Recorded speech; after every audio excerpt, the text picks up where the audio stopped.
দেখা হলে বলে দিন, ঘরে বসে শিখে নিন, সামনে আসছে শুভ দিন। আসসালামু আলাইকুম প্রিয় দর্শক ও শ্রোতাবৃন্দ, আপনাদের জানাচ্ছি আমি মোহাম্মদ সুলাইমান কবির, বিডিএসটিআই এর পক্ষ থেকে অভিনন্দন।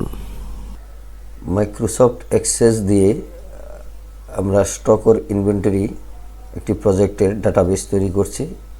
চলুন ফাইলটি ওপেন করি। স্টক ওর ইনভেন্টরি ফাইলটি ডাবল ক্লিক করে ওপেন করি।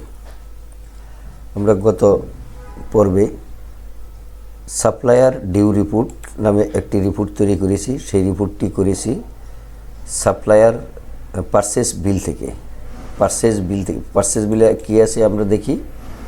পারচেস বিলে আছে আপনার টাকার তথ্যগুলা, মানে আর্থিক বিবরণী। তো আজকে আমরা তৈরি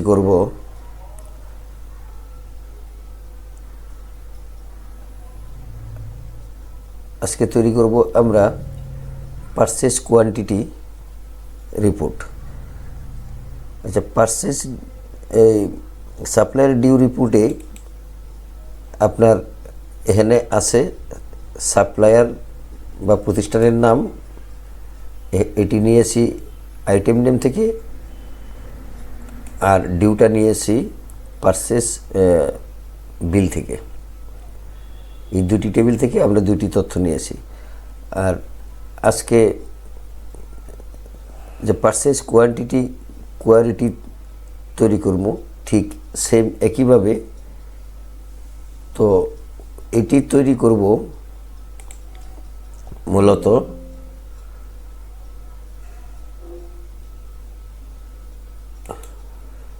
আমরা যে কোয়ালিটি তৈরি করব, পারচেস কোয়ালিটি সেটি করব পারচেস ডিটেলস থেকে। তো পারচেস ডিটেলসে কী আছে দেখি। পারচেস ডিটেলসে আছে আইটেম নেম আর আর্থিক তথ্যগুলা, আর আমরা কী কী কিনছি তার বিবরণী রেট সহ। আর ইনভয়েসে কি আছে? ইনভয়েসে আছে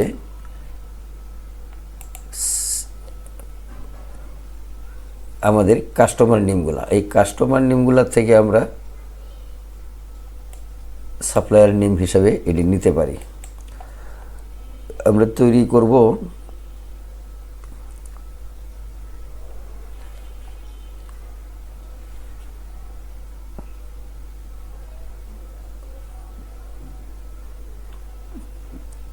পারচেস কোয়ান্টিটি রিপোর্ট। তো এই রিপোর্টটা তৈরি করার জন্য আমাদের আগে কোয়ারি তৈরি করতে হবে। তাহলে আমরা পারচেস ডিটেলস সিলেক্ট করি, ক্রিয়েট মেনুতে ক্লিক করি। ক্লিক করার পর কোয়ারি উইজার্ডে ক্লিক করি। কোয়ারি উইজার্ডে সিম্পল কোয়ারি উইজার্ড সিলেক্ট করি এবং সিলেক্ট আছে এটা। আমরা শুধু ওকে দেব। ওকে দেওয়ার পর এখান থেকে আইডি নিব, আইটেম নেম নিব, কোয়ান্টিটি নিব। এই তিনটি কলাম নিয়ে আমরা একটি কোয়ারি তৈরি করব। তো নেক্সট বাটনে ক্লিক করি। এখানে আছে detail shows every field of every record. আমরা আবার নেক্সট দেই। নেক্সট দেওয়ার পর এই ডিটেলসের জায়গায় আমরা লিখব পারচেস QTY, মানে কোয়ান্টিটি। আর কোয়ারির এই অংশগুলা কেটে দিয়ে শুধু কিউটা রেখে দিয়ে আমরা কিউ বুঝে নেব। তাহলে পারচেস কোয়ান্টিটি কোয়ারি। তো এটা হলো পারচেস কোয়ান্টিটি কোয়ারি। এখন এটাকে আমরা ডিজাইন ভিউয়ে নিয়ে যাই। ডিজাইন ভিউয়ে নেওয়ার পর এই ডিজাইনের এনে তিনটি কলাম আছে, আইডি, আইটেম নেম এবং কোয়ান্টিটি।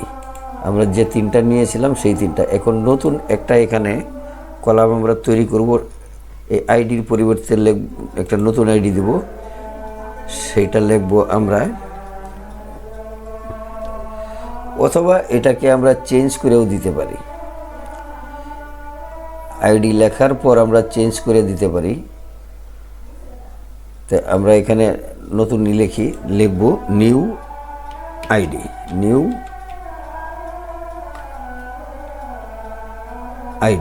নিউ আইডি লেখার পর আমরা একটা ডাবল কোটেশন দিব, কোলন দিব, আগে দেব কোলন দেওয়ার পর তারপরে ডাবল কোটেশন দিব, ডাবল কোটেশন দিব, এটার ভিতরে লিখব পি হাইপেন দিয়া, তারপর কোটেশনের বাইরে লিখব এন্ড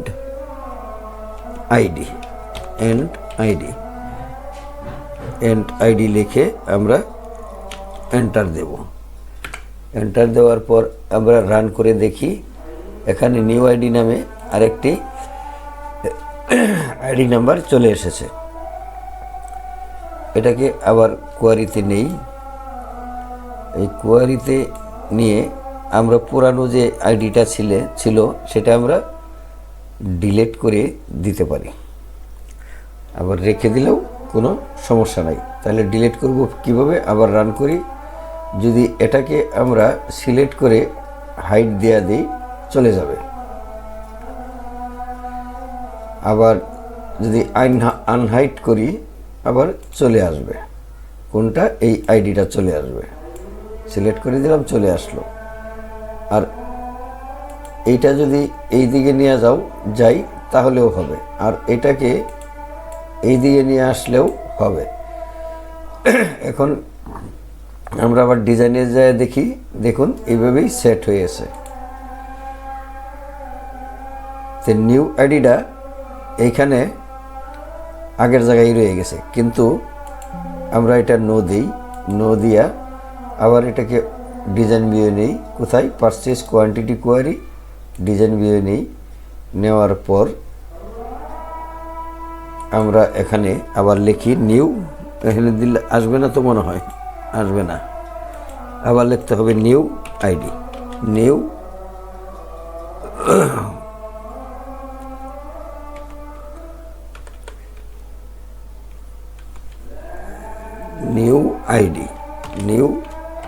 আইডি লিখে কোলন দিলাম, তারপরে ডাবল কোটেশনের ভিতরে আবার লিখলাম পি হাইপেন দিয়ে ডাবল কোটেশনের বাইরে এন্ড লিখে আইডি লিখি, এন্ড আইডি লিখে এন্টার দিই। এন্টার দিলে আমাদের এটা আসবে।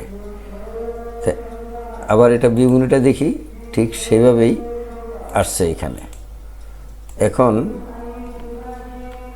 সেভ দিলাম, আবার এটাকে ডিজাইন ভিউয়ে নিয়ে যাই। ডিজাইন ভিউয়ে নিয়ে এটাকে ব্লক করি, সিলেক্ট করি, অথবা এখানে এর আগে কাজ করি। এখানে একটা টিক আছে এখানে, এটাকে সিলেক্ট করি। ভুল করছিলাম, এটা সিলেক্ট করে এটাকে নিয়ে আসি প্রথমে, আর পুরানো আইডিটা আমরা ডিলিট করে দিতে পারি। আপনারা যদি রাখেন একেবারে ডাইনে নিয়ে আসবেন এইভাবে ড্র্যাগ করে। এটা আপাতত আমরা ডিলিট করে দিতে পারি, অথবা এই সিলেকশনটা উঠাইয়ে দিতে পারি। উঠাইয়ে দিলে আবার দেখি, তাহলে আমাদের পুরানো আইডিটা আর থাকবে না।